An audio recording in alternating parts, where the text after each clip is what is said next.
लोकसत्ताच्या वतीने सरांचं खूप खूप स्वागत. आपल्याला आसनस्थ होण्याची विनंती करतो.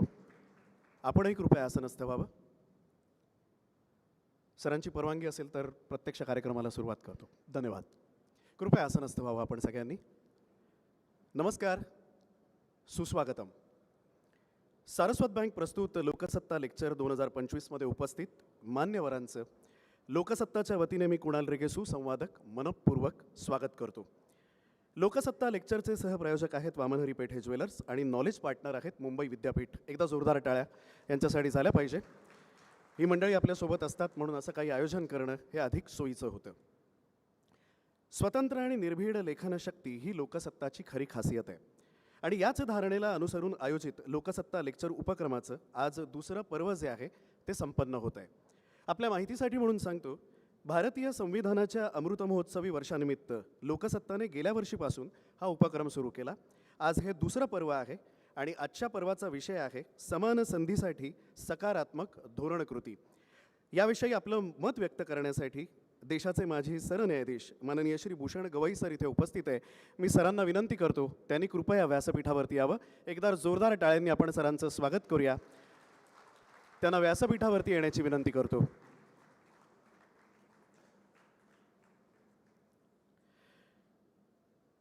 सरांचं खूप खूप स्वागत. आपल्याला विनंती आहे आपण कृपया आसनस्थ व्हावं.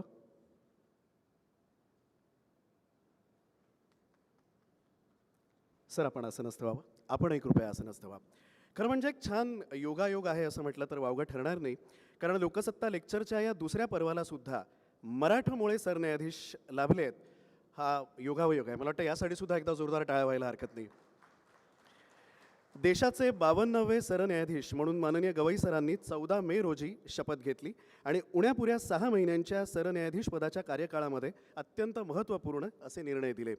गेल्या 4-5 वर्षात देशाला 4 मराठमोळे सरन्यायाधीश लाभले. त्यात माननीय गवई सर हे तुर्तास तरी अखेरचे असं म्हणायला हरकत नाही. त्यामुळे वकील ते सरन्यायाधीश असा त्यांचा प्रवास जो आहे तो अनेकांसाठी प्रेरणादायी ठरतो. यानंतर माननीय गवई सरांचं आपण लोकसत्ताच्या वतीने औपचारिक स्वागत करणार आहोत. स्वागत करण्यासाठी सारस्वत बँकेचे माननीय संचालक श्री LR सामंत साहेब यांना विनंती करतो त्यांनी कृपया व्यासपीठावरती यावं. त्यांच्या हस्ते आपण माननीय गवई सरांचं स्वागत करूया. आधी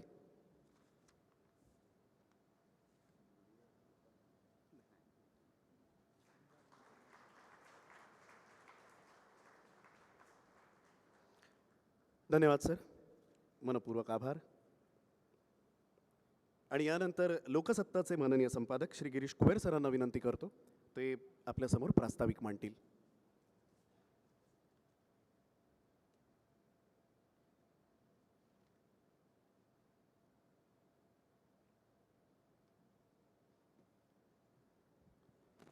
नमस्कार, आपलं सगळ्यांचं स्वागत.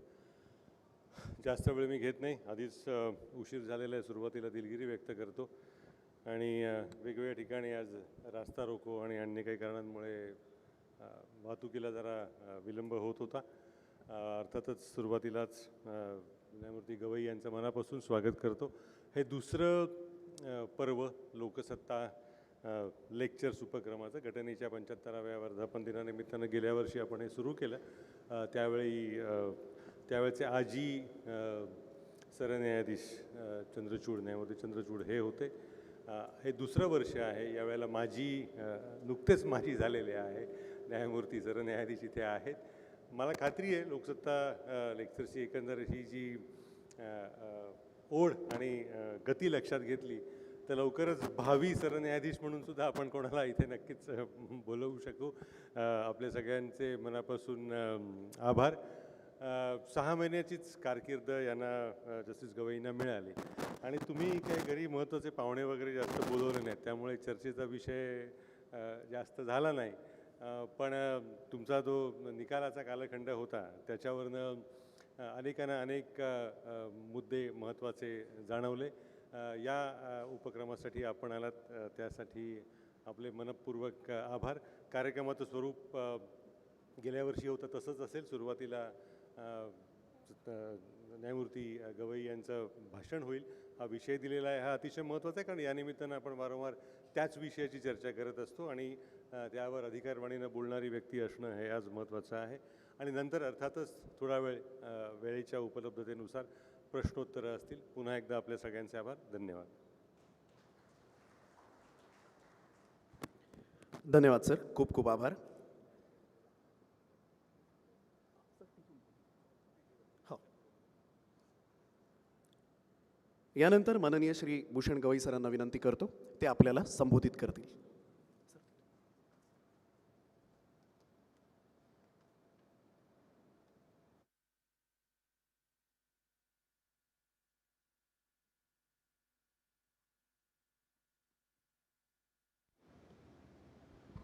माझे सर्वोच्च न्यायालयाचे सन्माननीय सहकारी न्यायमूर्ती प्रसन्नजी वराळे, श्रीमती वराळे, माझे मुंबई उच्च न्यायालयाचे सहकारी सन्माननीय श्री महेश सोनक, रवींद्र घुगे, मकरंद कर्णिक, भारती डांगरे, माधव जामदार,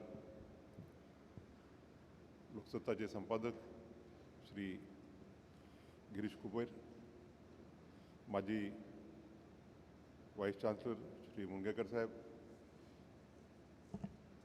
महाराष्ट्राचे माजी मंत्री Shri Balasaheb Thorat, bar council of इंडियाचे सदस्य श्री आशिष देशमुख, माजी न्यायमूर्ती, वकील बंधू आणि भगिनी, विद्यार्थी मित्रांनो, सुरुवातीला मी मराठीमध्ये बोलण्याचं ठरवलं होतं, परंतु ज्यावेळेला गिरीशजी मला भेटायला आले मागच्या 3 आठवड्याच्या अगोदर, तर ते म्हणाले की विषय आणि विषयाला उपस्थित जे ऑडियन्स राहणार आहे तर आपण इंग्रजीमध्ये बोललेलं जास्त सोयीस्कर राहील आणि त्यामुळे त्यांचा आदेश मानून मी जरी मराठीत बोलायचं ठरवलं तरी इंग्रजीमध्ये बोलणार आहे. आज मला role of affirmative action in promoting equal opportunity या विषयावरती बोलण्यासाठी निमंत्रित करण्यात आलेलं आहे. आजचा योगायोग म्हणजे आज 6 डिसेंबर याच दिवशी भारताच्या राज्यघटनेचे शिल्पकार परमपूज्य डॉक्टर बाबासाहेब आंबेडकर यांचं महानिर्वाण झालं. सर्वप्रथम मी आदरणीय बाबासाहेबांना आदरांजली वाहू इच्छितो. I would pay tribute and homage to a visionary who is also not an architect of the Indian Constitution, but is also an architect of the affirmative action as found in the Indian Constitution.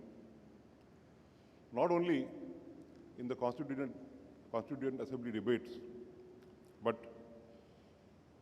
right from 1919, whenever he was required to give an evidence before various commissions, be it Southborough Commission, Simon Commission, or various roundtable conferences held in London, he always relentlessly advocated the affirmative action for upliftment of the downtrodden, upliftment of the marginalized sections of the society.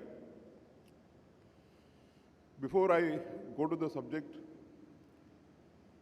I would like to trace the history of the affirmative action.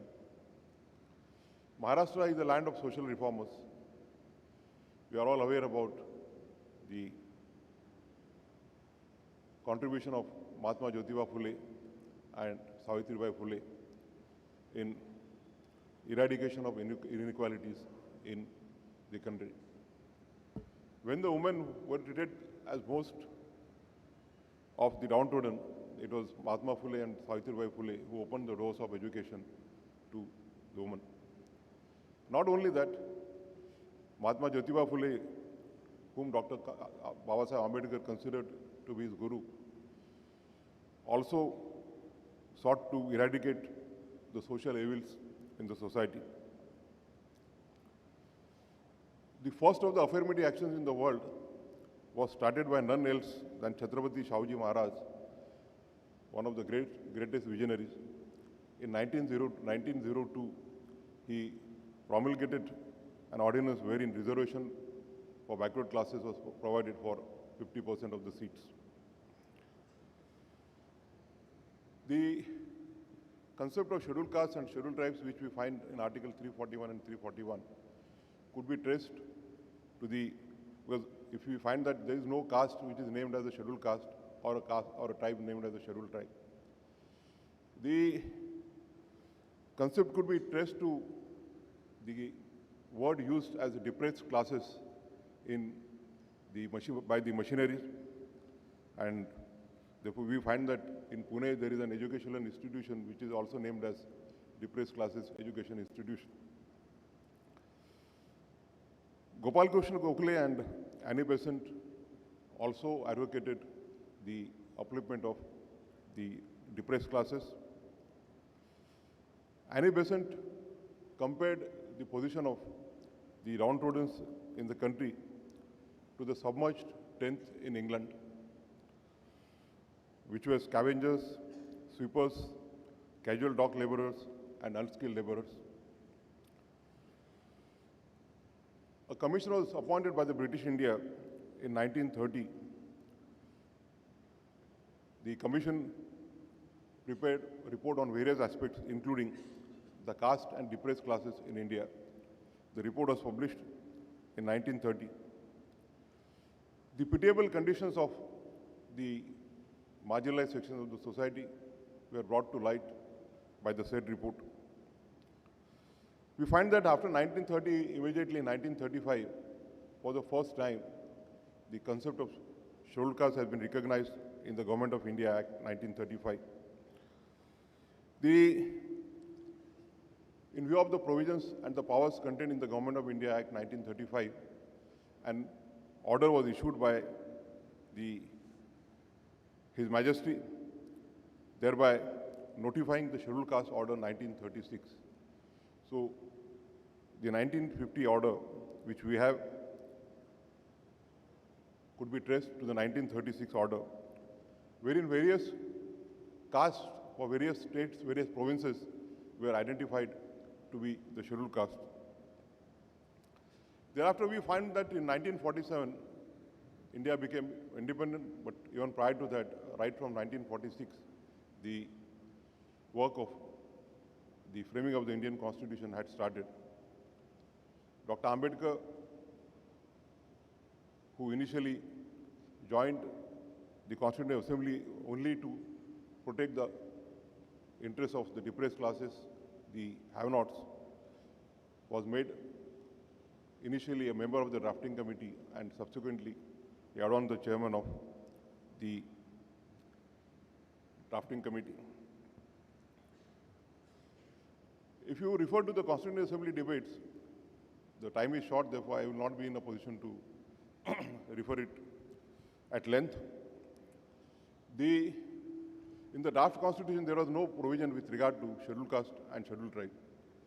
Dr. Ambedkar moved an amendment on 17th of September 1949, by which Article 300A and 300B pertaining to scheduled caste and scheduled tribe were introduced. The purpose of Article 300A and 300B, which is subsequently 341 and 342, was to identify the scheduled caste and the scheduled tribe.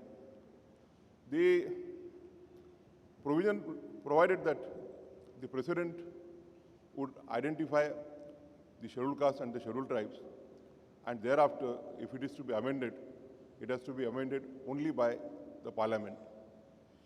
While speaking on 17th of September 1949, Dr.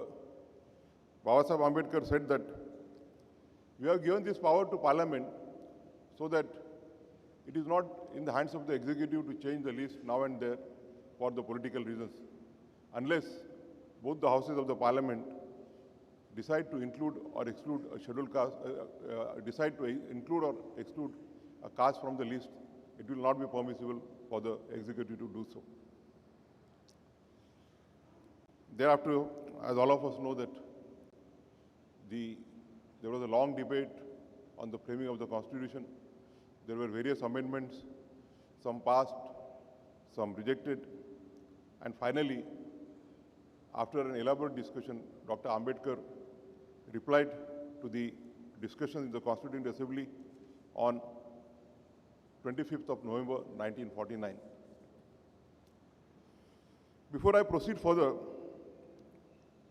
I would like to read a passage from one of the most famous speeches, and I quote, "The third thing we must do is not to contend with mere political democracy. We must make our political democracy a social democracy as well. Political democracy cannot last unless there lies at the base of it a social democracy." What does social democracy mean? It means a way of life which recognizes liberty, equality, and fraternity as the principles of life. These principles of liberty, equality, and fraternity are not to be treated as separate items in Trinity.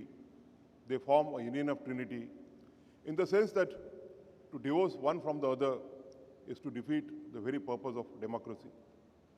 Liberty cannot be divorced from equality. Equality cannot be divorced from liberty, nor can liberty and equality be divorced from fraternity. Without equality, liberty would produce the supremacy of the few over the many. Equality without liberty would kill individual initiative. Without fraternity, liberty and equality could not become a natural course of things. It would require a constable to enforce them. We must begin by acknowledging the fact that there is complete absence of two things in the Indian society. One of these is equality. On the social plane, we have in India a society based on the principles of graded inequality, which means elevation for some and degradation for others. On the economic plane, we have a society in which there are some who have immense wealth as against many who live the life of abject poverty. On the 26th January 1950, we are going to enter into a life of contradictions. In politics, we will have equality, and in social and economic life, we will have inequality. In politics, we will be recognizing the principle of one man, one vote, and one vote, one value. In our social and economic life, we shall, by reason of our social and economic structure, continue to deny the principles of one man, one value. How long shall we continue to live in these contradictions? How long, if we continue to deny it for long, we'll do so only by putting our political democracy in peril. We must remove these contradictions at the earliest possible moment, or else those who suffer from an inequality will blow up the structure of the political democracy that we have so laboriously built up. Unquote. Dr. Babasaheb Ambedkar believed the Constitution not as a mere document, but a weapon for creating a social and economic revolution in the country. He considered the Constitution as a vehicle of life to bring social and economic justice to the citizens of this country. And therefore, affirmative action is one of the facets, one of the weapons to bring in social and economic justice, social and economic equality in this country. The people who faced centuries of discrimination for no fault of theirs on account of societal reasons, when they were treated with a treatment worse than the animals, the Constitution found that some special treatment was required for their upliftment. Dr. Ambedkar, in his evidence before the South Borough Commission, had given the instances. The people, when they used to walk on road, they were prevented from even their shadow being on the higher classes. The people were required to put a broom to their waist so that when they walk, the dust is cleared on which they walk. In the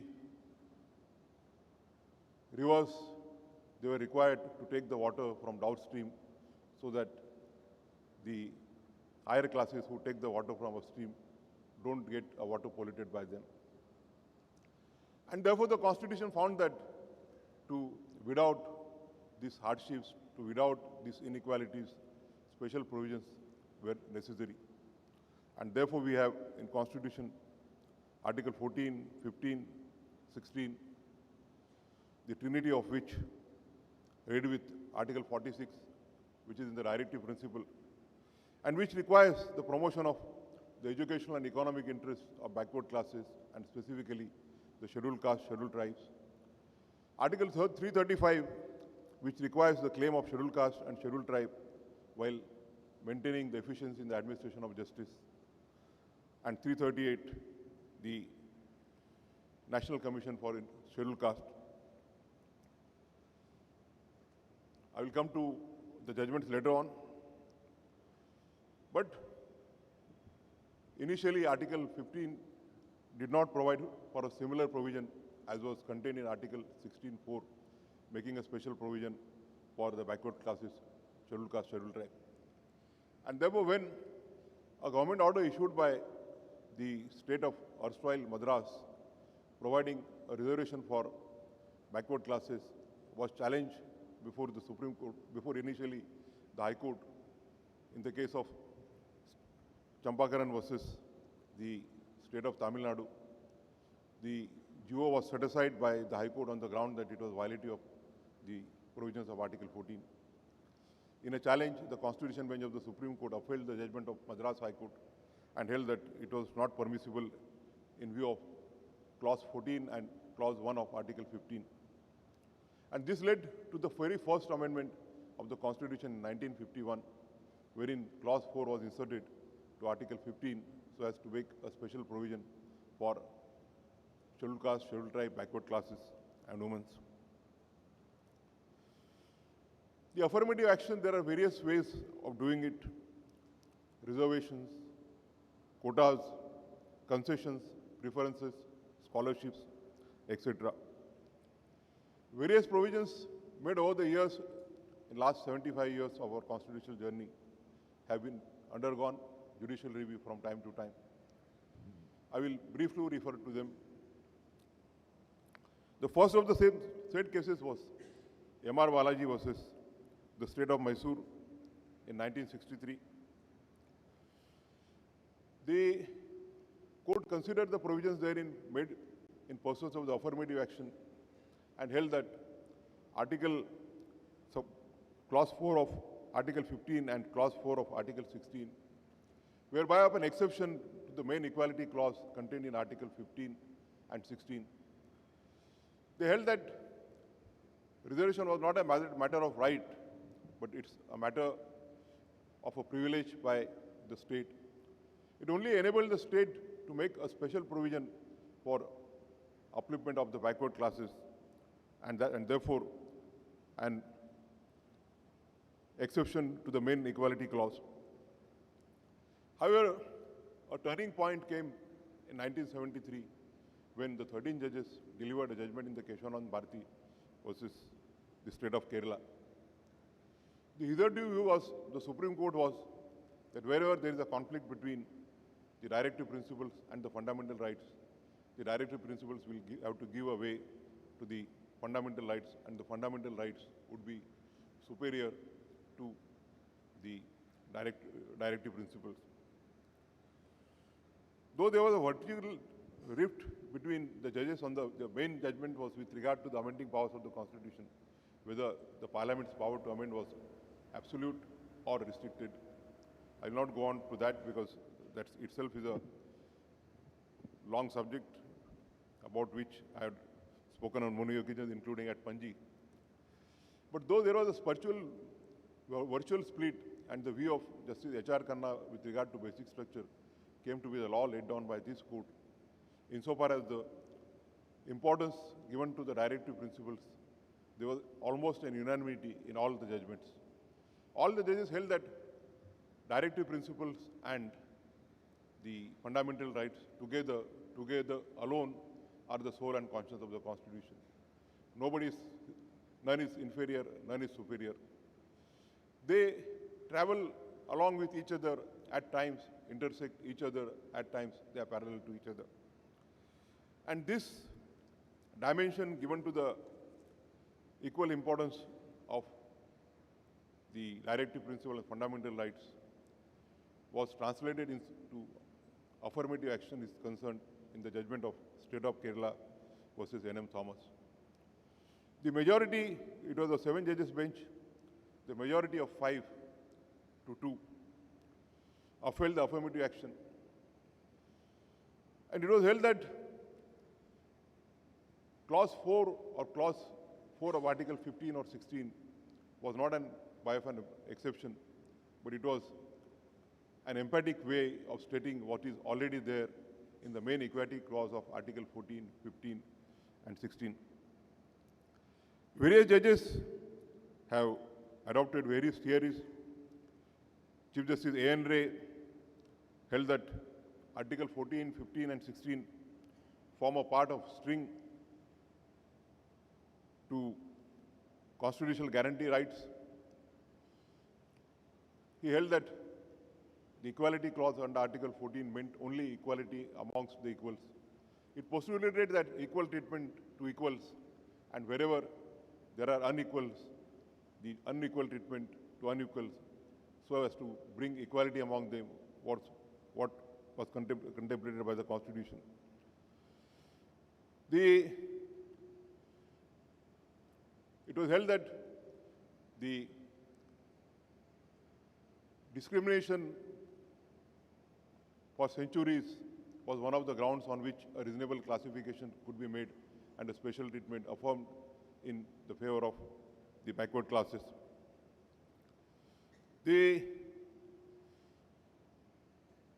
also held that what was permissible was not only a representation, but a preference to enforce equality or eliminate inequality.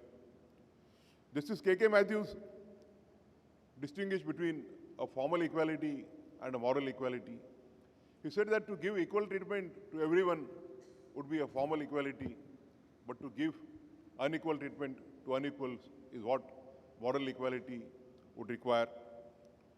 He also went on the theory of proportional equality, equals treated equally and unequals treated unequally. He stated that while considering the interpretations of the Constitution, the social, educational, and economic environment of the country needs to be taken into consideration. He also went further and held that the courts are also a state within the meaning of Article 12 of the Constitution, and while interpreting the Constitution, interpreting the law, they are bound by the directive principles of state policy. And therefore, interpreting and emphasizing on Article 46, he said that it is a charge on the state to make an affirmative action for the upliftment of the scheduled caste, scheduled tribe, and backward classes. Krishna Iyer ji, in his inimitable style, emphasized that every step needed to achieve in action actual equal partnership for the Harijans alone amounts to social justice, not enshrinement of the great rights in Part 3 or the great goals in Part 4. He said that otherwise the solemn undertaking in Article 14 to 16, Article 46, Article 335 may be reduced to a teasing illusion or a promise of unreality. Fazal Ali J concurred with all the other judges, and they were unanimous that Article 16(4) and Article 15(4) were not an exception, but an emphatic way of stating the equality clause in Article 14, 15, and 16. Thereafter comes the judgment in the case of Akhil Bharatiya Shoshit Karmachari Sangh versus Union of India. Justice Krishna Iyer enlarged what he held in N.M. Thomas, and I would quote him. In a given situation of large social categories being submerged for long, the guarantee of equality with the rest is a myth. not reality unless it is combined with affirmative action for equalization of eventual equality. He also referred to socio-economic separation of the scheduled caste, scheduled tribe for ages. Chinnappa Reddy, in his conquering judgment, referred to a theory of justice as explained by John Rowell. He also referred to the principle of redress so that undeserved equalities for the ages, for the centuries are called for a redressal. Thereafter came the case of KC Vasant Kumar versus State of Kerala. All the learned 5 judges gave their separate opinions. Venkatramaya J applied the means test that whenever a reservation is provided, the persons who had adequate means could be excluded from the benefit of the reservation. Then comes the most important case insofar as affirmative action is concerned, the 9 judges' judgment in the case of Indira Sahni. No doubt that the case was pertaining to identification of backward classes, and while holding that it was permissible for the state to identify backward classes even by an office memorandum, and it was not necessary to pass a legislation for that, the Supreme Court laid down a test of creamy layer. It held that exclusion of such socially advanced members will mark the class as a truly backward class and would be more appropriately serve the purpose of object of clause 4 of Article 15.4 and 16.4. And therefore, though we find that the concept of creamy layer was earlier also found in earlier judgments, I will refer to them subsequently. Indira Sahni came clearly insofar as the concept of creamy layer is concerned. Then you know that Indira Sahni held that though reservation was permissible, it was permissible only in appointments and not in promotions.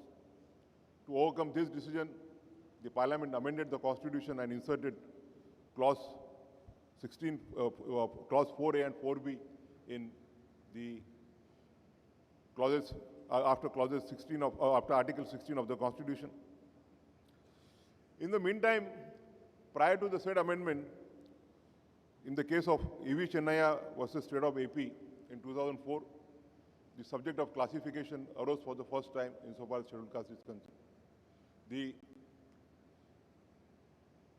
Constitution bench held that the Article 341 and 342 were the homogeneous class and there could not be any subclassification amongst them. As I said, in the meantime, the Parliament had amended the Constitution so as to bring 16A, 16.4A and 4B on the Constitution. The validity of the said constitutional amendment came to be challenged in the case of M. Nagaraj versus Union of India, which was decided in 2006. The case was also pertaining to scheduled caste. Nagaraj held that the principle of creamy layer as held in Indira Sahni was also applicable to the scheduled caste. It also held that the decision in which, in Indira Sahni, that for providing reservation and empirical data that such classes are not properly represented and there is a deficit was also necessary insofar as the scheduled caste is concerned. In a subsequent judgment, Jarnail Singh considered the correctness of Nagaraj, and it was held that though the decision of Nagaraj insofar as collection of imperial data for reservation to the scheduled caste is concerned was not permissible in law because it was a special class and it was a mandate in the Constitution reading Article 46 and 335 together. But insofar as creamy layer is concerned, it upheld the view taken by the Constitution bench in M. Nagaraj. The correctness of Chennaiya came to be considered by 3 judges in the case of State of Punjab versus the Devinder Singh. They prima facie found that Chennaiya, insofar as it held that classification, subclassification was not necessary, did not lay down a correct law, and therefore they referred the matter to the 5 judges. The 5 judges in the State of Punjab versus Devinder Singh held that Chennaiya was not rightly decided. It was argued that Chennaiya was holding the field for last more than 2 decades, and therefore applying the principle of stare decisis, it should not be touched. But they upheld the argument, and they held that if a wrong law is held, even for decades and decades, if it is contrary to the constitutional provision, then such a law requires a reconsideration. And therefore it was referred to the 7 judges bench. The 7 judges bench, to which I was a party, held that Chennaiya was not a correct law. The main issue in Chennaiya was with regard to subclassification, as to whether the state, if finds that certain classes amongst the scheduled caste or scheduled tribe are underrepresented or not represented at all, whether the state is not permitted to provide a special treatment to them. And we held that when the Constitution itself says that, and what is contemplated is trinity of 14, 16, 15 and 16 is equal treatment to equals and unequal treatment to unequals, then nothing prohibited the state from making a special provision who, in the perception of the state, are unequal. We consider the instances in Andhra Pradesh, among the scheduled castes, only 1 or 2 communities were getting the benefits of the entire reservation, whereas the vast number of the castes were deprived of reservation. We consider the cases in state of Punjab, wherein the 2 communities did not get any representation at all in the reservation, and therefore the state had provided a special provision wherein a preference would be given to those 2 castes, and if they are not found, it will percolate to other. But while doing so, we also held that the empirical data, insofar as the not giving proper representation, that such castes being not adequately represented must be ascertained before such a decision is taken. There is another aspect to that judgment, and that is with regard to creamy layer. Though out of 7 judges, all 6 of us were on the same page insofar as classification is concerned, and the other 3 judges did not give any view on the concept of creamy layer, applicability of creamy layer to scheduled caste is concerned. In my separate judgment, I have held that the concept of creamy layer should also be made applicable to the scheduled caste. I have been widely criticized by the people from my own community with regard to that judgment. I was a sitting judge, and therefore it was not proper on my part to make any comment thereon. In any case, the judges are not supposed to discuss about their judgments, but now, since I am out of it, I was accused that I have taken the advantages of reservation and reached up to the post of the Chief Justice I was in the Supreme Court judge, I was not yet to Chief Justice, by virtue of reservation, and now he advocates the creamy layer principle. The allegations made by, I don't want to name anyone, are with basic ignorance of the constitutional provisions. The persons who made allegation do not even know that for the constitutional office of the High Court judge or the Supreme Court judge, there is no reservation. The persons from this category have to compete with others to get appointed as a High Court judge or to be appointed as a Supreme Court judge or Chief Justice. Normally you go by seniority. If you survive by that date, if you are not 65, till you get a chance, you become CJI. And it was thought to be projected that I am the first one who is trying to advocate the concept of creamy layer. It was thought to be, I read somewhere that it was an agenda of someone which I was trying to project. But I am not the first one to talk about the creamy layer for scheduled caste. As early as in 1976, Krishna Iyer ji referred to it. He referred to the social science study made by AP Sinha Institute of Social Studies, Patna, with regard to the reservations. I will quote from his judgment, and I quote Krishna Iyer.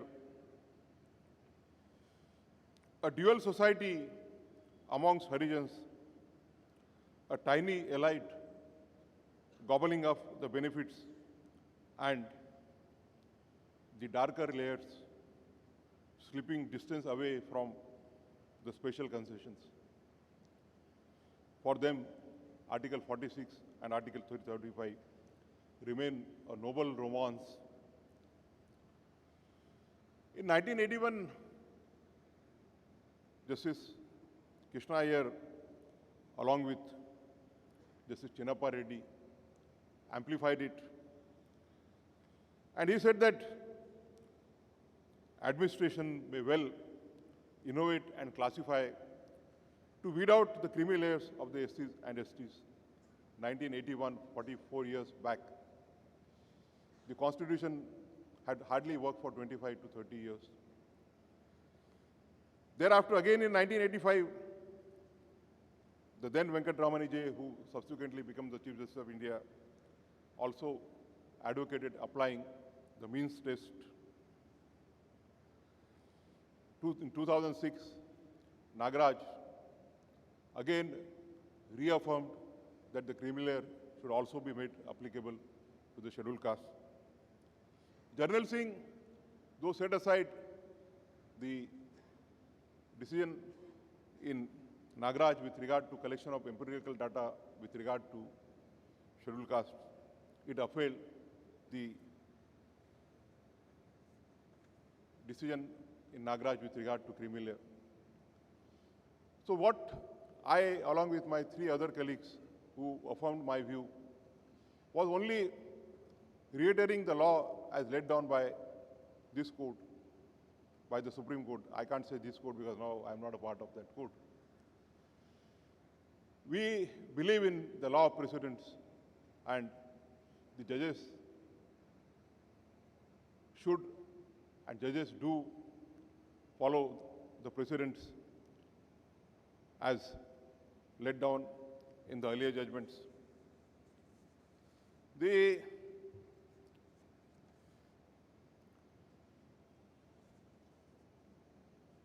judgment which has been delivered by me, one of my colleagues in Rajasthan had sent me one video clip by a politician in the state of Rajasthan. If Mr. Kubar permits me, can I just play for a minute?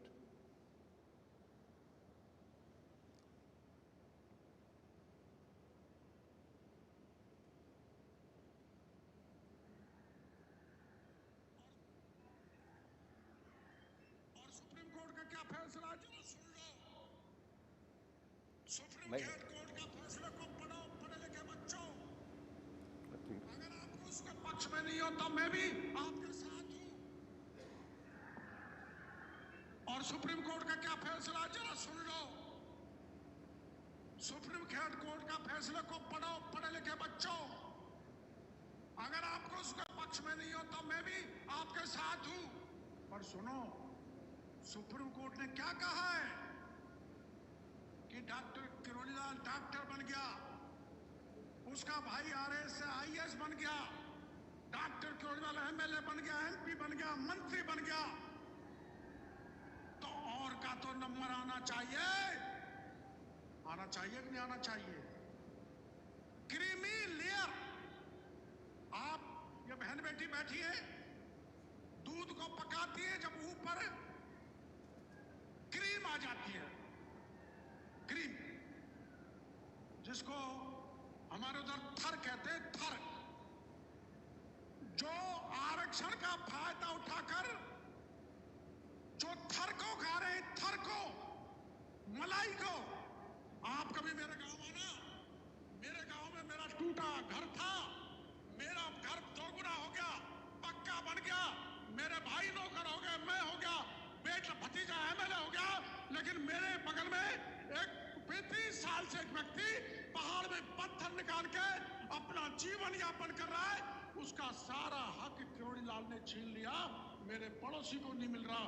यह supreme court ने कहा कि उस गरीब को मिलो जो पिछड़ गए। यह सुप्रीम कोर्ट की भाषा है। अब पेट में दर्द किसके है? पेट में दर्द किरोड़ीलाल, नमो नारायण, हरीश, मुरारीलाल, जसकौर, रामकिशोर, इनके है। बुरा नहीं है। जब मेरा अधिकार कटेगा तो मैं चिल्लाऊंगा ही। इसलिए चिल्लाने वाले वो है मेरे भाई जिनकी थर पापड़दा के गरीब व्यक्ति को, किसान को मिल रही है खाने के लिए, वो चिंता में है।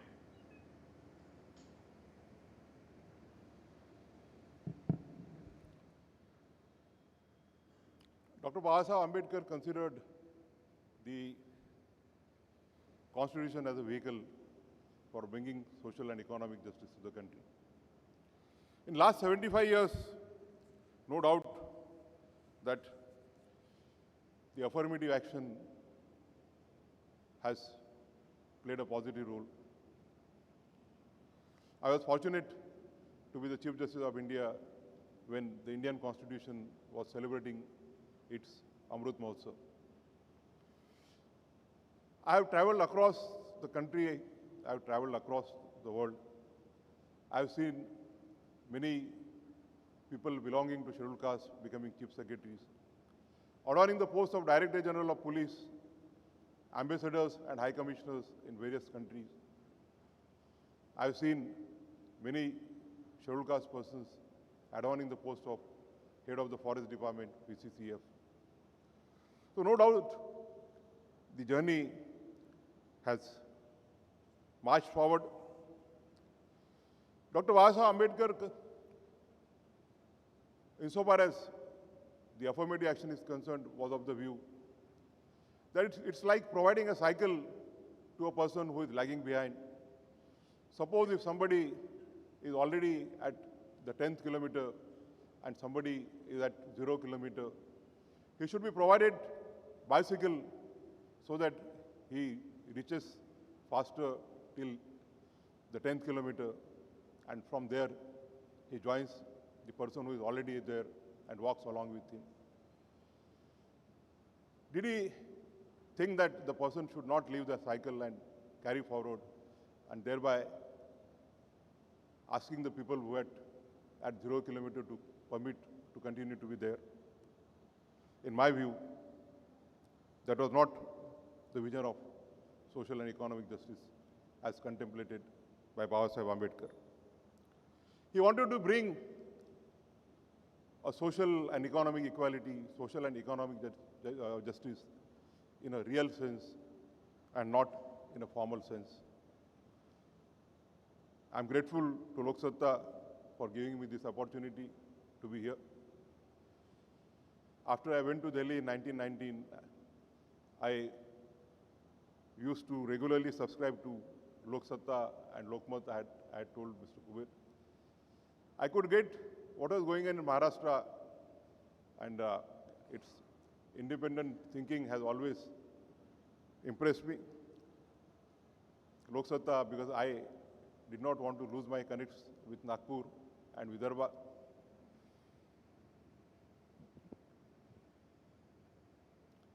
I'm grateful to Loksatta for giving me this opportunity so that through this August gathering, which consists of intellectuals, through the readers of Lok Sabha, I could pose certain questions to the Indian citizens, to the people of India, and answer as to whether I am right or wrong. The first question I ask is whether applying the same yardsticks to the son of the Chief Justice of India or the Chief Secretary of India and a son of a laborer who studied in the Gram Panchayat or Jilla Parishad school, would it satisfy the test of equality as enshrined in the Trinity of Article 14, 15 and 16? The second question I pose is, when the constitutional interpretation says that what is permissible is equal treatment to equals and unequal treatment to unequals, then such a course bringing a son of the Chief Secretary and a son of laborer in a village who school in totally different atmosphere, somebody's son schools in St. Cathedral or St. Stephen with the possibilities of having the best of the tuitions, and the poor son of an agricultural laborer going in the second half to do the agricultural laborer. Would it not be amounting to applying the same law for the lion and the ox, which is frowned upon by the Supreme Court in Henry Thomas? And the last question that I would like to ask my country is, when the generations after generations have reaped the benefits of reservation and marched ahead, still making the person who are much behind them to compete with such persons, would it be a real sense permissible under the equality clause as enshrined in Trinity of 14, 15 and 16? Thank you very much. एकदा जोरदार टाळ्या आपल्या सगळ्यांकडून अपेक्षित आहेत. धन्यवाद sir, खूप खूप आभार. मी पुन्हा एकदा आपल्याला आसनस्थ होण्याची विनंती करतो. आपल्यालाही आसनस्थ होण्याची विनंती करतो. यानंतर चर्चात्मक प्रश्नोत्तरांना आपण सुरुवात करणार आहोत आणि त्यासाठी मी पुन्हा एकदा माननीय संपादक महोदयांना व्यासपीठावरती आमंत्रित करतो.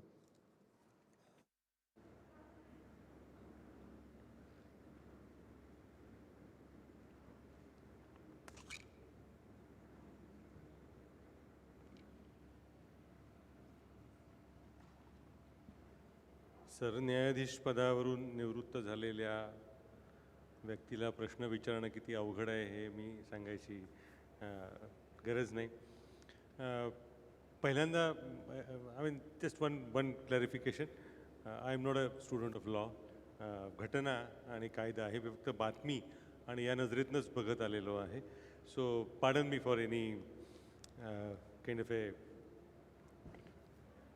तुम्ही आता बोलताना असं म्हणालात, म्हणजे अगदी म्हणजे मूलभूत मुद्द्यांपासून मला काही प्रश्न पडला असा की तुमच्यावरती टीका झाली, तुम्ही आरक्षणाचा फायदा घेऊन हे न्यायाधीशपद मिळालं वगैरे वगैरे वगैरे, तर आणि तशी त्या पातळीवरती आरक्षण नसतं.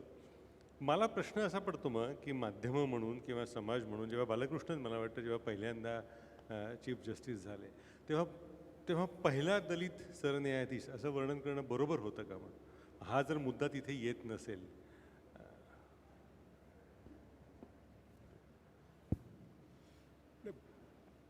पहिलं जर म्हणजे मी पहिला दलित सरन्यायाधीश नाही, जसे बालकृष्णन होते.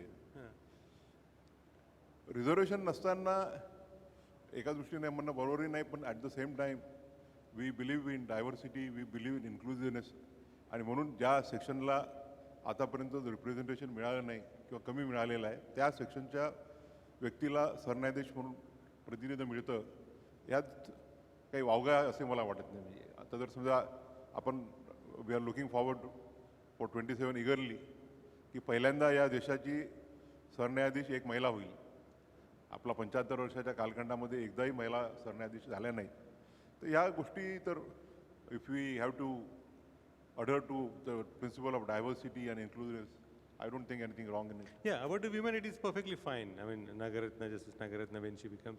But the issue about this particular thing which I raised, you know, I mean, when because it creates an impression that somebody becomes Chief Justice of India.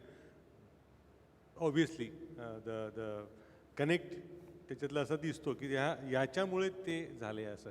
तर so do you think, I mean, is it fair to describe somebody as You can't stop public and the social media from doing anything. I have always been saying that social media is one of the greatest menaces, but nothing wrong, because when judges become judges, they don't, their allegiance is only to the constitution, their allegiance is only to their oath. A judge doesn't perform his duties by his religion, by his caste, by his region, by his state.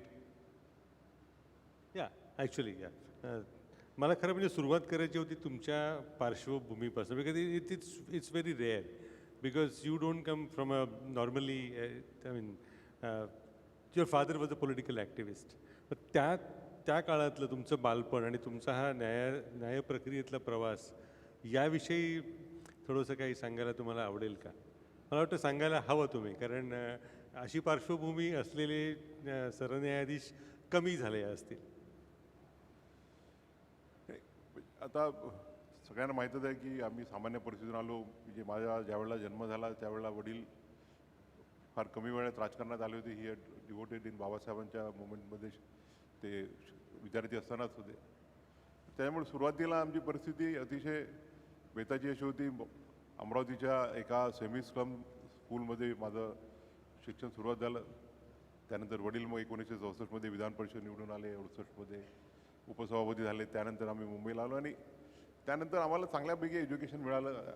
आणि तेव्हापासून वडिलांनी म्हटलं होतं की आता यापुढे तुम्ही reservation घ्यायचं नाही, आणि ते मनात त्या बाबी रुजत गेल्या. आणि मी नेहमीच म्हणतो की आज जो काही मी आहे तो बाबासाहेब आंबेडकरांचे विचार आणि बाबासाहेब आंबेडकरांनी आपलं दिलेलं जे संविधान आहे त्या संविधानामुळे आणि बाबासाहेबांमुळेच आहे. पण त्याचा तुमच्या ज्युडिशियल न्यायिक कारकिर्दीवरती कधी परिणाम झाला असं तुम्हाला वाटतं? कधीच नाही. तुम्ही इतकी वर्ष न्यायपालिकेमध्ये वेगवेगळ्या पदांवरती आहात. Do you think there is a difference between judiciary before 2014 and judiciary post 2014? No, I don't think so. I don't think there has been any difference right from 1950 till 2025.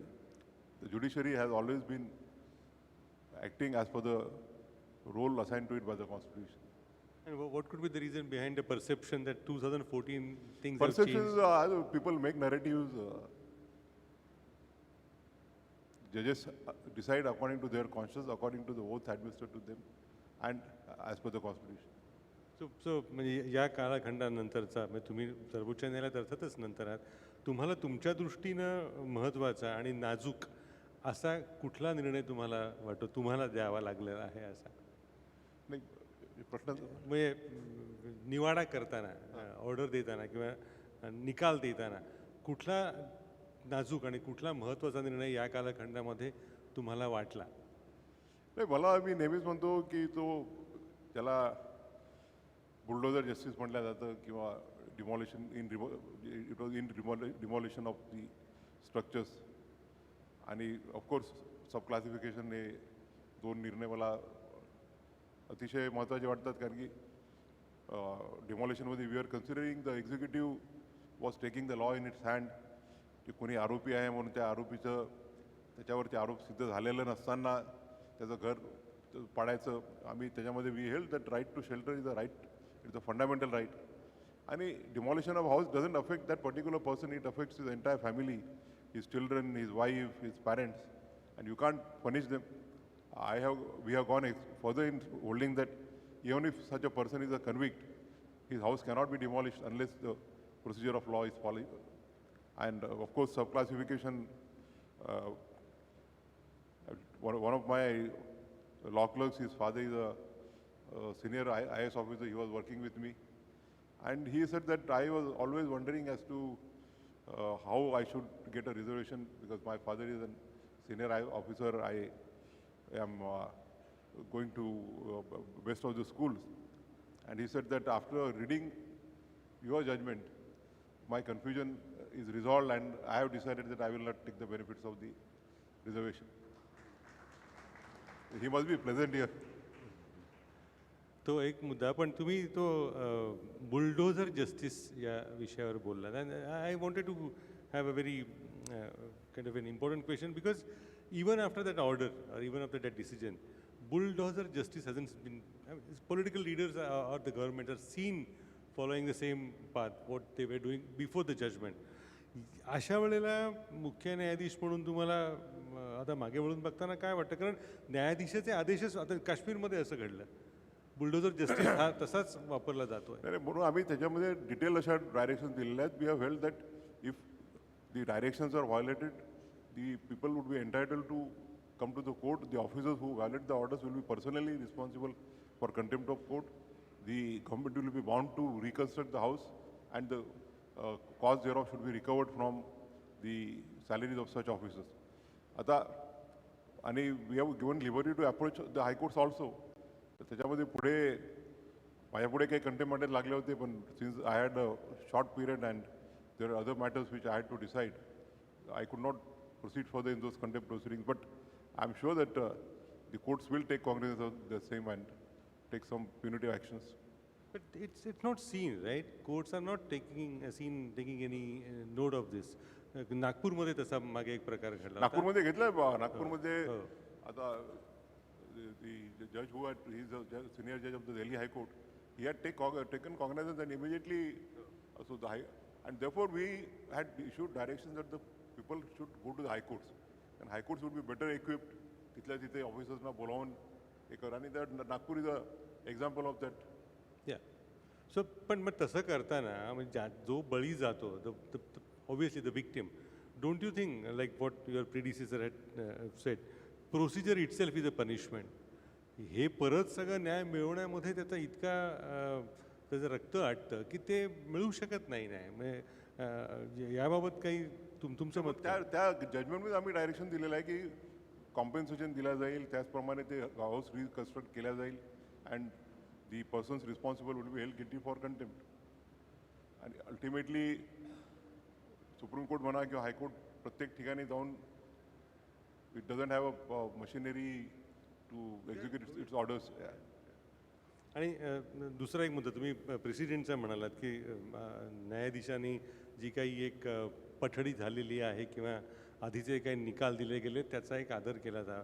पण तुमच्याच काळात एक निकाल असा झाला की ज्याचा एक वेगळा अर्थ महाराष्ट्रामध्ये लावला जातो आहे. म्हणजे उदाहरणार्थ नाशिकला आता 1800 झाडं कापणं वगैरे नाही कापणं तो वेगळा मुद्दा प्रशासकीय मुद्दा आहे. पण पूर्वलक्षी प्रभानं रिट्रोस्पेक्टिव्ह इफेक्ट एन्व्हायरमेंटल क्लिअरन्सचा हा जो आधीचा निर्णय सुप्रीम कोर्टाचा होता तो तुमच्या काळात बदलला गेला. आय मीन त्याच्यावरती खूप चर्चा झाली. I mean how you view it. जे कोणी जजमेंट वाचतील आमचं त्यांच्या लक्षात येऊन जाईल. I don't want to comment on my judgment. But I mean like people like us or most of the readers they may not be as heavy as obviously those who are studying law. But what we have missed in that judgment then. त्यामध्ये we have basically reviewed that judgment applying the principal of per incuriam. आता जसं मी म्हटलं की we are bound by our earlier judgments. तर may be we have held that the certain judgments of the Supreme Court which had taken some other view were not brought to the notice which we have reviewed. आणि नाही पण मग हे याचा गैरफायदा सरकार घेईल असं नाही वाटत या निर्णयाचा. कशाचा? तुमच्या निर्णयाचा पूर्वलक्षी प्रभावाने. त्याच्यामध्ये आम्ही डिटेलमध्ये म्हटलेलं आहे असं आणि काही मला वाटते हा प्रश्न आपण इथंच थांबवलेला बरा. हरकत नाही. दोन मुद्दे मला महत्त्वाचे वाटतात. महाराष्ट्र तेलंगणा मणिपूर आणि या राज्यांनी ह्या राज्यात जे काही झालं 10th शेड्यूलने त्याची पूर्णपणे 10वं जे शेड्यूल म्हणतात 10th शेड्यूल डिफेक्शन्स आणि ह्याच्या संदर्भातली पूर्ण व्यवस्थाच उलटीपलटी झाली आहे. त्या अख्ख्या 10th शेड्यूलकडे पुन्हा एकदा बघावं असं वाटतं तुम्हाला. 10th शेड्यूलवरती माझं एक जजमेंट आलेलं आहे तेलंगणाच्या बाबतीत आणि महाराष्ट्राच्या बद्दल मी काही बोलणार नाही कारण की matter is sub judice before the Supreme Court आणि जे मॅटर सबज्युडिस असतं त्याबद्दल बोलू नये असा संकेत आहे. परंतु माझं जे तेलंगणाबद्दलचं जजमेंट आहे आणि त्यामध्ये मी स्पष्टपणे म्हटलेलं आहे की ज्या उद्देशाने हे ॲडज्युडिकरी पॉवर स्पीकरला देण्यात आलेले आहे तो उद्देश सफल झाला की नाही हे पार्लमेंटनी रिकन्सिडर करण्याची आवश्यकता आहे. कारण की जर ते पार्लमेंटचे डिबेट वाचले तर त्यावेळेला AK Sen was the law minister. So while proposing the amendment to the constitution so as to bring 10th schedule ते म्हणाले की कोर्ट कचेऱ्यांमध्ये खूप वेळ लागतो म्हणून आम्ही ते स्पीकरला पॉवर दिलेले आहेत. तर मी माझ्या जजमेंटमध्ये म्हटलं आम्ही आमच्या जजमेंट रिव्हिजन बेंचमध्ये की महिनोन महिने नुसतं नोटीससुद्धा न काढणं हे त्या 10th शेड्यूलला अभिप्रेत आहे का. आणि therefore we have said that it is high time that the parliament should reconsider whether such a power should be vested with the speaker or the chairman. आणि एक शेवटचा प्रश्न, सुप्रीम कोर्टामध्ये सर्वोच्च न्यायालयात बसलेलं असताना the kind of criticism you face, you as not as an individual, as a judiciary, व्यक्तिगत नाही न्यायव्यवस्था म्हणून. लाईक फॉर एक्झाम्पल रस्त्यावरच्या कुत्र्यांचं प्रकरण घेतलं जातं, हत्तीचं घेतलं जातं किंवा आणखी प्राणी पक्ष्यांचं घेतलं जातं, पण महत्त्वाची जी प्रकरणं असतात त्याला विलंब लागतो. So what's your take I mean how fair is the criticism on this? प्रत्येक आमच्याकडे रोस्टर सिस्टम आहे. रोस्टर सिस्टमप्रमाणे प्रत्येकाला मॅटर्स अलॉट करण्यात आलेले असतात आणि त्या मॅटर्समधलं अर्जन्सीप्रमाणे कुठलं मॅटर घ्यायचं ते normally that bench decides it. आता माझ्या 6 महिन्याच्या मी म्हणजे मागच्या 3 वर्षापासून ग्रीन बेंच प्रिसाईड करतो आहे. So I use to give priority to the environmental matters कारण की एन्व्हायरमेंट वॉट एव्हर मी अगोदर 2 प्रश्नाच्या अगोदर म्हटलं तरी एन्व्हायरमेंटच्या प्रोटेक्शनसाठी मला वाटते की माझे जेवढे जजमेंट असतील सुप्रीम कोर्टामध्ये त्या 75 वर्षाच्या काळात कोणाही जजचे नसतील. कारण की I have authored about 18 to 20 main judgments on including पुण्यामधलं तो ऐकलं असेल की नाही, पुण्यामधली फॉरेस्टची लँड एका बिल्डरच्या देण्यात आली होती. ते आम्ही सर्टिसाईड केलं and directed that the land should be restored to forest and use only for the purpose of forestation. आणि शेकडो अशा ऑर्डर्स मी केलेल्या आहेत MC मेहताच्या केसमध्ये, त्याचप्रमाणे गोदावरणाच्या केसमध्ये.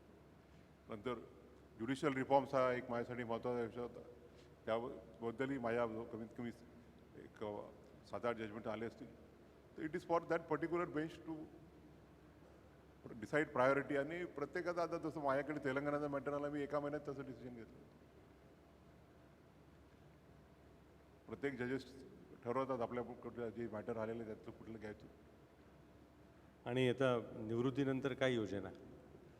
सध्या जर फिरणं चालू आहे आणि भाषणं देणं चालू आहे.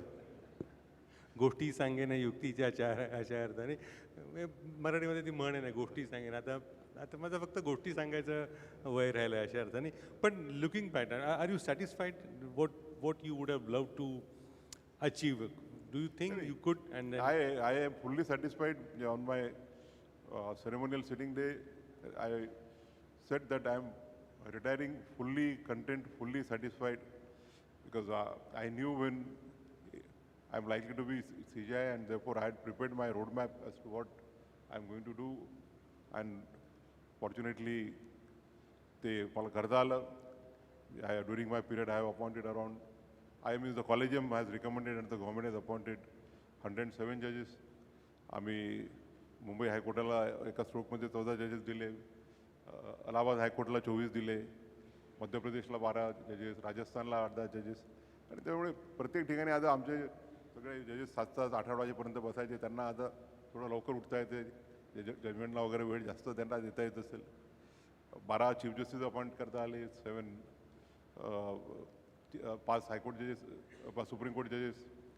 आणि on judicial side in last 6 months I could deliver judgments on many important issues. So I am fully satisfied and content.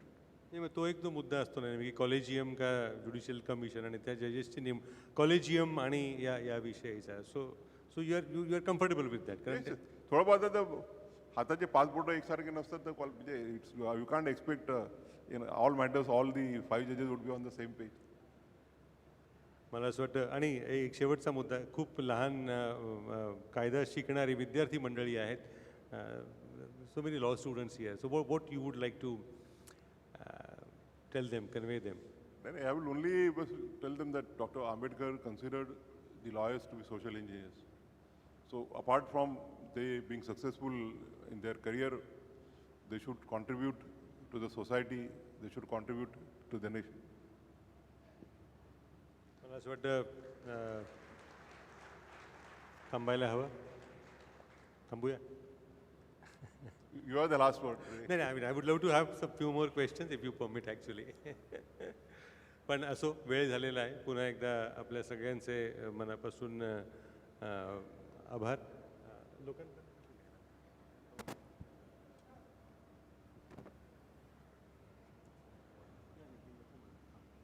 नाही, काही सूचना आहेत सरांच्या, त्यानुसार एखाद दोन त्यांची तयारी आहे. प्रातिनिधिक एखाद दोन प्रश्न आपण घेऊया.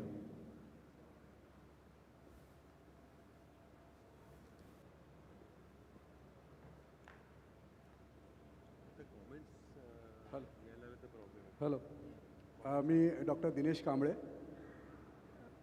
एक 2017-18मध्ये याच डायसवरून अभयोग सर म्हणाले होते की ज्युडिशियरी त्याचे जजमेंट्स आणि जजेस यावर नागरिक टीका करू शकतात, नागरिक बोलू शकतात. 2017मध्ये मी पण त्यांच्यासोबत डायस शेअर केला होता. आपण सर मगाशी वर्गीकरणाबद्दल बोललात. वर्गीकरण, आपण वर्गीकरणामध्ये डिसिजन दिला, न्याय नाही दिला. तो न्याय कसा नाही दिला, मी आरक्षणाच्या विषयावर बिंदूनामाला कशा प्रकारे बनवतात, कसा इम्प्लिमेंट होतो आणि प्रत्येक वर्गाला तो शेअर मिळतो की नाही, जरा 30 वर्ष मी अभ्यासक आहे. प्रश्नाकडे आलात तर बरं तर पडेल. त्याच्यामध्ये डिसिजन दिला, न्याय दिलेला नाही, असं माझं स्पष्ट मत आहे. हे मी गॅदरिंगमध्ये पटवून देऊ शकतो. मत आपली भरपूर असू शकतात. प्रश्न काय आहे ते सांगितलं तर बरं पडेल. म्हणजे निर्णय दिला, याच्यामध्ये मागासवर्गीयांना न्याय मिळणार नाही. आणि दुसरा माझा प्रश्न आहे की आता जो दक्षिण भारतामधला जो निर्णय दिला होता पार्टीवालांनी जो निर्णय दिला होता की 30 दिवसामध्ये जर राज्यपाल किंवा राष्ट्रपतींनी त्याचे कन्सेंट दिला नाही बिलाला तर तो डीम टू बी कन्सिडर्ड. आणि नंतर सन्माननीय राष्ट्रपती, तो विषय येता येईल की तो जो मुद्दा झाला, माझा असा प्रश्न आहे की एखाद्या बेंचनी जर डिसिजन दिला असेल तर तो डिसिजन रेफरन्सनी जर राष्ट्रपतींनी सुप्रीम कोर्ट पाठवला तर तो ओव्हररूल होतो का? की तो तुम्ही जजमेंट वाचा, तुम्हाला उत्तर मिळेल. लांबलचक जजमेंट नाही आहे, फक्त 120 पानाचं आहे. पण हा म्हणजे वारंवार हल्ली तो मुद्दा येतो ना की किती वेळ लावावा. तर म्हणजे खरंच म्हणजे महाराष्ट्रापुरतं म्हणत नाही मी, महाराष्ट्र हा या सगळ्यामध्ये नाही आहे, पण सभापती, राज्यपाल, राष्ट्रपती या पदावरच्या व्यक्ती राजकीय अभिनिवेश त्यांना नको अशी साधारण अपेक्षा होती, ती पूर्ण होताना दिसतीये का? कारण हा किती वेळ लागतो राष्ट्रपती राज्यपाला? राहिला प्रश्न ट्रेन शेड्यूलचा, तर आम्ही प्रत्येक depending on facts of the case, जसं तेलंगणामध्ये आम्ही त्यांना निर्देश दिले की स्पीकरनी 3 महिन्याच्या आत डिसिजन घेण्यात यावं. परंतु there is a distinction between a speaker and the governor and the president. The speaker acts as a tribunal and therefore amenable to the jurisdiction of the high court under article 226 and 227.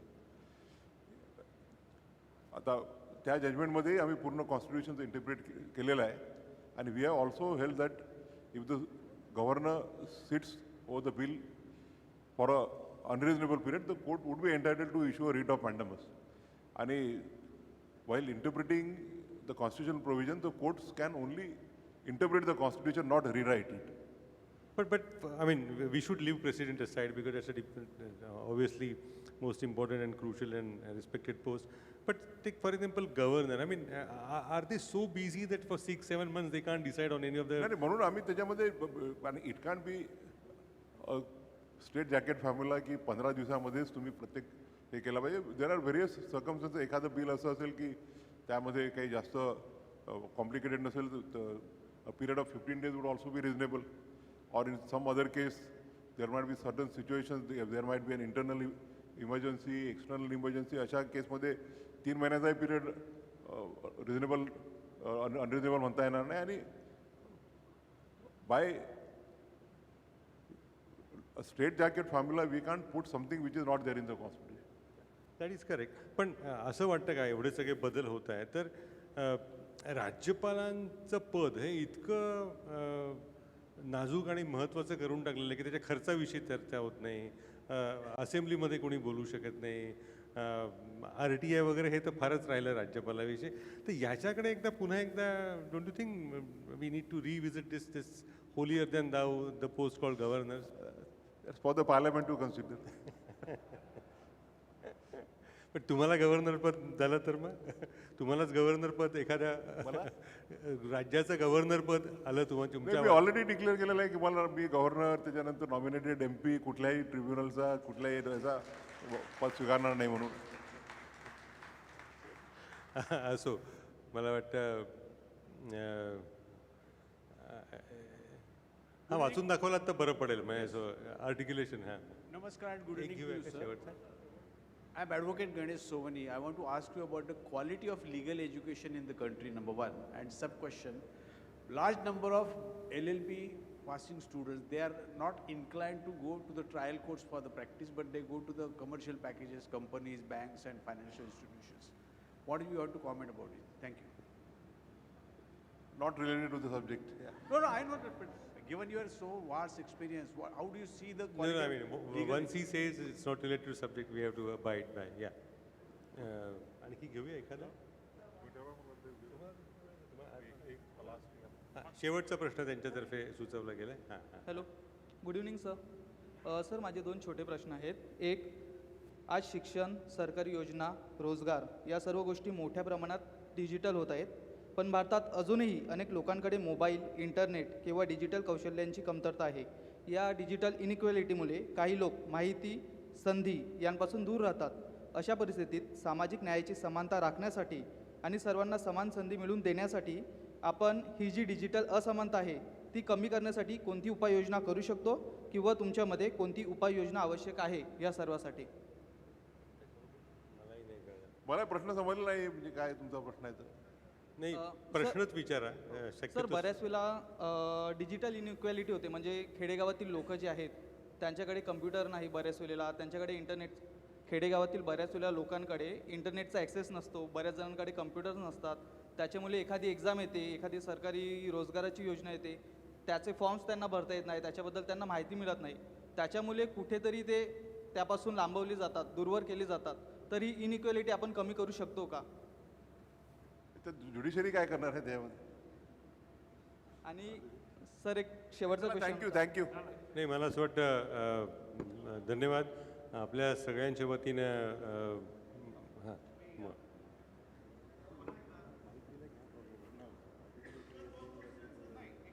एकच minute, आपण जो नियम आहे त्या नियमाने जाऊया. Please please if you can. Thank you so much. एकदा जोरदार टाळ्या पुन्हा सरांसाठी झाल्या पाहिजे. धन्यवाद सर. लोकसत्ता लेक्चरच्या दुसऱ्या पर्वामध्ये आपण सहभागी झालात. सांगता करण्यापूर्वी आपण लोकसत्ताच्या वतीने माननीय गवई सरांना पुस्तकं भेट देणार आहोत आणि ती देण्यासाठी इंडियन एक्सप्रेस वृत्तपत्र समूहाच्या माननीय प्रकाशक वैदेही ठकार मॅडम यांना विनंती करतो, त्यांनी कृपया व्यासपीठावरती यावं.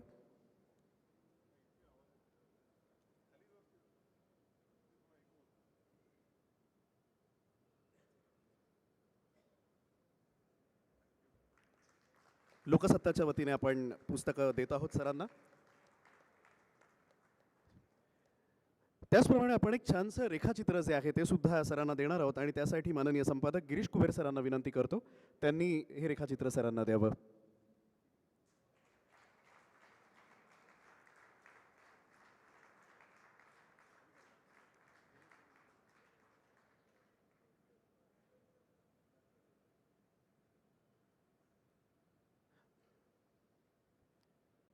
धन्यवाद सर. पुन्हा एकदा आपले मनपूर्वक आभार, आपल्या सगळ्यांचंही मनपूर्वक आभार. लोकसत्ता लेक्चरचं हे दुसरं पर्व जे होतं ते इथे समाप्त होतं. धन्यवाद.